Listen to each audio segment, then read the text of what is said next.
रामकृष्ण हरी. आता सुकेशी जीविता, कैची ग्राहकी किजेल पंडुसुता, काय ता कोडी फुंकता दीपू लागे.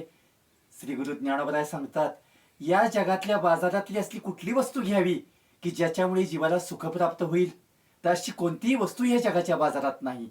जगद्गुरु तुकोबराय सांगून राहिले, सुखाचे व्यवहारी सुख लाभ झाला, आनंद कोंदला मागे पुढे. जर व्यवहार सुखाचा केला तरच लाभ सुखाचा होईल. आपल्याला असं वाटतं की आपल्याला फार दुःख आहे, पण पुढच्या माणसाला आपल्यापेक्षा जास्त दुःख आहे. एक जण पायामध्ये चांगली चप्पल नाही, जोडा नाही म्हणून रडत बसला होता. तो समोरून एक जण आला. तो त्याला बघून हसू लागला. तो म्हणाला, का हसतोस?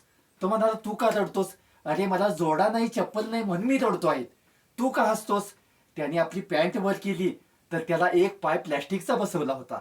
म्हणजे याला जोडा नाही म्हणून हा रडतोय आणि त्याला पाय नसताना सुद्धा तो आनंदात आहे.